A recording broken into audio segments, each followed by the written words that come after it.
Hello everyone. Well, with the mid-season draft now completed, it puts Essendon in an interesting situation to how we manage our list going into 2026. And it does make things a little bit more complicated. And we're going to talk about that and who gets to remain on the list and who may get cut in this video. If you like the content I provide, please hit the like and subscribe buttons. It helps the YouTube algorithm when you do that. It will ensure you never miss a video. It takes 1 second. That's all, 1 second to click it, and it doesn't cost any money whatsoever. So I'd appreciate it if you could hit the subscribe button right now.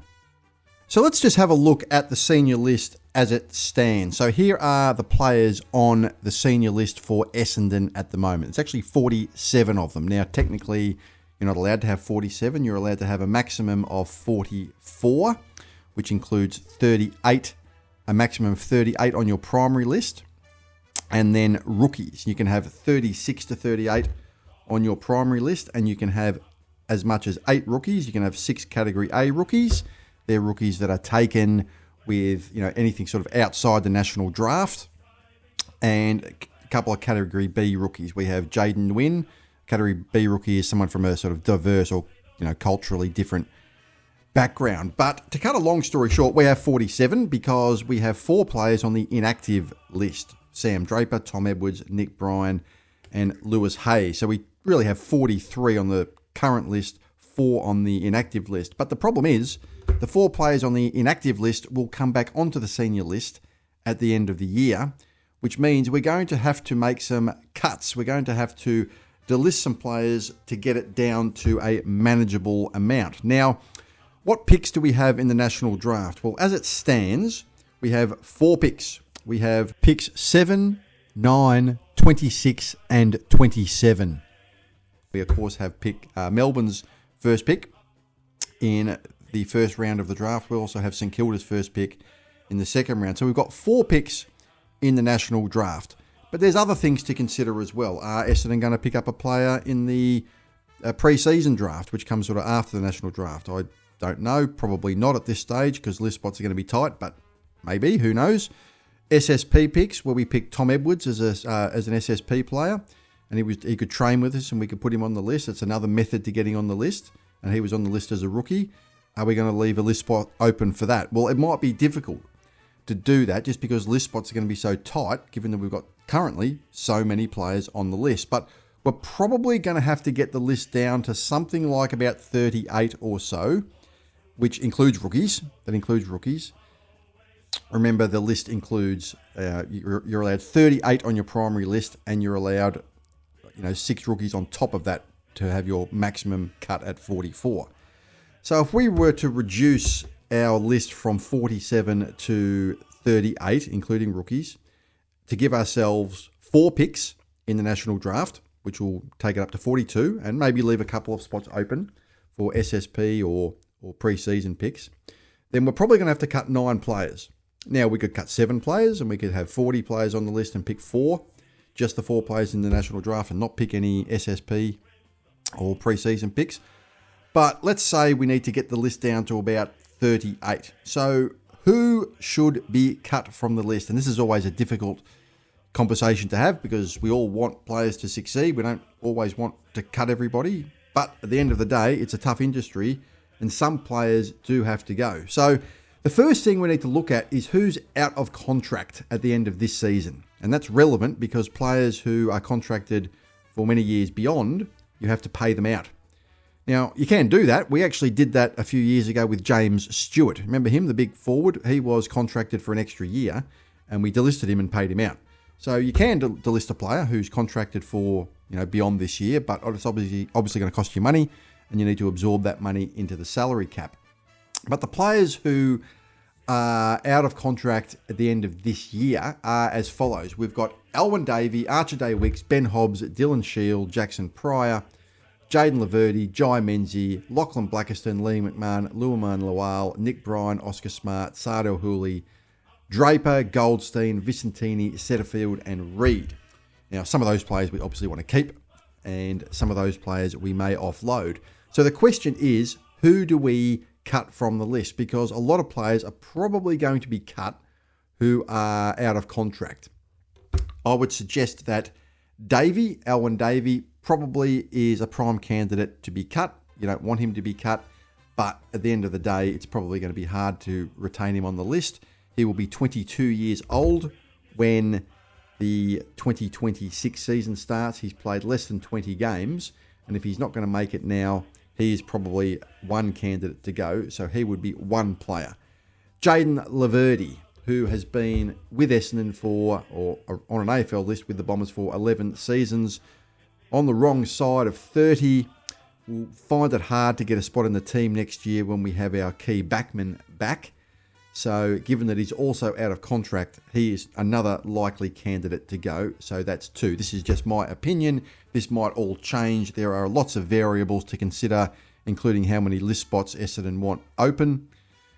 But I think those two players for a start are probably likely to go. Dylan Shiel, another one, in his early 30s, struggling to stay in the senior team at the moment. He only played a handful of games last year. Seemingly was in favour this year, early in the season, but is currently spent the last couple of weeks in the reserves. And as I am narrating this video, the team for the Carlton game has been released and he is not on the extended bench. So he's not considered to be, amongst the best, 26, 27 players at the moment. And he's out of contract as well. So that would be a third player. Jai Menzie, another one. Jai Menzie, 23 years old, signed initially a few years ago, 4 years in the system, is currently playing in the reserves. His ranking points each week usually hover somewhere between 30 and 40. He does struggle to have an impact. He did have a really good game against Melbourne. You've got to call it as you see it. He did kick the 4 goals in that game, but at 23 years old, and he'll be turning 24 next year, you do have to wonder, especially given that he's out of contract and there are so many other players who are either in contract or players that we definitely want to keep, whether he can make the grade. See, this is part of the problem with selecting all these players in the mid-season draft. It's a good thing for the Bombers, but it does create a whole lot of difficulty in maintaining the list for the next year because it means we have to cut a lot of players. So I'd suggest Menzie would be one. Todd Goldstein, the fifth one. I think Todd Goldstein, you could make a case that Todd Goldstein could stay in the team next year ordinarily, playing much the same role as what he has this year. He is physically fine. He's physically, handling the game well. It sort of looks like he's tired, and well, I'm sure he is when you're rucking for 100 minutes out there. But he's handling the game each week. He's not injured, and he could probably play a pretty good role next year. The problem is we've recruited the young ruckman from Western Australia, Lachlan Blackiston. And then we've also got Nick Bryan and Sam Draper to potentially come back into the team off the long-term injury list, which means the prospect of Goldstein playing is almost nil. Now you could say, well, he doesn't have to play. He could just play in the reserves and play a similar role to what it was he intended to play this year. That's true, but then he's taking up a list spot. And I think at some point you do have to make a decision on these players. And I think the smart decision with Goldstein, old gold as we call him, at the age of 37, means he probably has to come off the list. The other one I had on this list, and I'm not sure on this one, is Luaman Lual, who, as I speak, has been selected as, at the very least, an emergency for the Carlton game, and he may make it to the best 23. We'll see. He's been selected on the extended bench, hasn't played a game yet, and his form in the VFL has obviously been a bit mixed, and he's still young. But the question I guess you have to ask yourself, and this is what the coaching staff will be asking at the end of this year, is he a player that's going to play 50 to 75 games at a minimum, 50 to 100 games? Because I think that's the question you've got to ask when you're deciding whether to keep players or cut them. Are these players going to play at a minimum 50 games and play at least a couple of seasons worth of games? I'm not sold on that with Lual. I don't quite know. I hope he makes it. I hope he's picked in the Carlton side, and it makes a more difficult decision for the list managers to cut him. But at this stage, I think that certainly he's in jeopardy. At the very least, he's in jeopardy of potentially losing a spot on the list. And that would be 6 players. That probably, though, isn't enough. We probably have to lose a couple more players. And that's where this gets so difficult. And look, how Essendon manage their list, what decisions we make are going to be very difficult. And this is sort of why I wanted to make a video about this and open this up to the discussion. Because a player like Loire, we want to keep him on the list, and some of you would be saying, well, he's just been selected, or at least selected on the extended bench in the Carlton game. Why would his spot be in jeopardy? Well, it's just difficult to keep everybody on the list. At the end of the day, you've got to get that list down to around 38 to give yourself, from 47 now, to give ourselves room to select players in the national draft. And not everybody can make it. And that's what makes this so interesting and such a difficult discussion as well. Another player out of contract, as everyone would know, because this has made the news, is Sam Draper, who it has been talked might be going to Adelaide or Brisbane. The Brisbane rumour is relatively recent. Now, it was discussed on the news. I think Sam McClure mentioned it on Channel 9 that he's more certain that Sam Draper will go than he will stay. If Sam McClure says it, then the opposite is probably true. Okay. And I suspect with Draper, it's more a case of his manager is probably haggling a little bit to see if he can get the best deal for him. That's not uncommon. And to me, that makes perfect sense that the manager would do that. Therefore, sort of threaten that the player's going to leave. Everything you hear from Draper, when you hear him speak, the indication is that he wants to stay. But it is an interesting discussion. If he does decide to go, if Essendon decides to say, look, we think you should consider an offer from Adelaide, that's another player gone from the list. That's 7 players essentially cut. And we would also have an extra draft pick in addition added to the first round as a compensation pick. So our draft picks would go up from 4 to 5.